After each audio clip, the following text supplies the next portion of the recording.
TFC spiritual ప్రేక్షకులకు స్వాగతం. మన హైందవ ధర్మంలో ఎంతో విశేషంగా చెప్పుకునే మార్గశిర మాసం నడుస్తోంది. మాసానాం మార్గశీర్షం అని సాక్షాత్తు శ్రీకృష్ణుడు ద్వాపరయుగంలో చెప్పాడు. దాని ప్రకారం మాసాలలో మార్గశీర్షం నాకు ఈ మాసం అంటే చాలా ఇష్టం అనే అర్థం వస్తుంది. కృష్ణయ్యకు ఎంతో ఇష్టమైన ఈ పుణ్యమాసంలో ఆ స్వామికి ఎంతో ఇష్టమైన చిన్న చిన్న పనులు చేసినా ఎంతో భాగ్యాన్ని ఆ విష్ణుమూర్తి ప్రసాదిస్తాడని పురాణాలు చెబుతున్నాయి.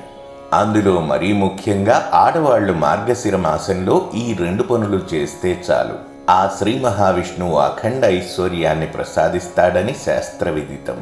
మరి ఆ విషయాలు తెలియాలంటే ఈ వీడియోను పూర్తిగా చూడండి. మన ఆచారాల ప్రకారం మార్గశిర మాసం మొదలవ్వగానే ప్రతి ఒక్కరూ చేయాల్సిన పని ఇంటి ముందు ముగ్గులు వేసి వాటిపై గొబ్బెమ్మలు పెట్టడం. ఇలా మార్గశిర మాసం నుంచి సంక్రాంతి పండుగ వరకు ప్రతి మహిళ ఉదయాన్నే లేచి ఇంటి ముందు అందమైన ముగ్గులు వేసి వాటిపై గొబ్బెమ్మలు పెట్టి వాటిపై గుమ్మడి పువ్వులు, బంతి పువ్వులను వేసి అలంకరించాలని శాస్త్రం చెబుతోంది. అయితే నేటి సిటీ జీవితాల్లో గొబ్బెమ్మలు పెట్టే అవకాశం అందరికీ ఉండదు కాబట్టి కనీసం ఇంటి ముందు అందమైన ముగ్గులు పెట్టాలి.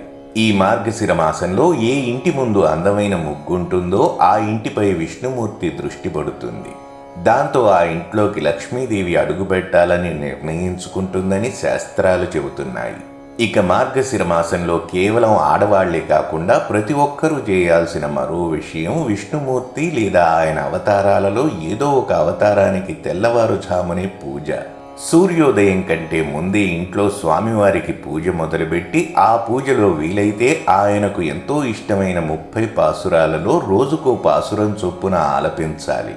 పాసురాలు చదవడం రాని వారు సాధారణంగా పూజ చేసి స్వామివారికి ఇష్టమైన దద్దోజనం, చక్కెర పొంగలి వంటివి నైవేద్యంగా పెట్టాలి. ఆ ప్రసాదాన్ని ఇంట్లో ఉన్నవారు ఆరగించాలి.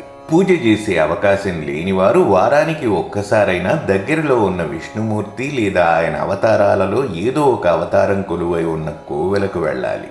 ఇలా మార్గశిర మాసం మొదలు సంక్రాంతి పండుగ అయ్యేంత వరకు ఎవరైతే చేస్తారో వారిపై లక్ష్మీమాత అనుగ్రహం సంపూర్ణంగా ఉంటుందని శాస్త్రాలు చెబుతున్నాయి. మరిన్ని ఇంట్రెస్టింగ్ వీడియోస్తో మళ్ళీ మీ ముందుకు వస్తాను. మరి ఆ వీడియోస్ మిస్ కాకుండా ఉండాలంటే మా ఛానల్ని సబ్స్క్రైబ్ చేసుకుని ప్రక్కనే ఉన్న బెల్ సింబల్ని కూడా ప్రెస్ చేయండి.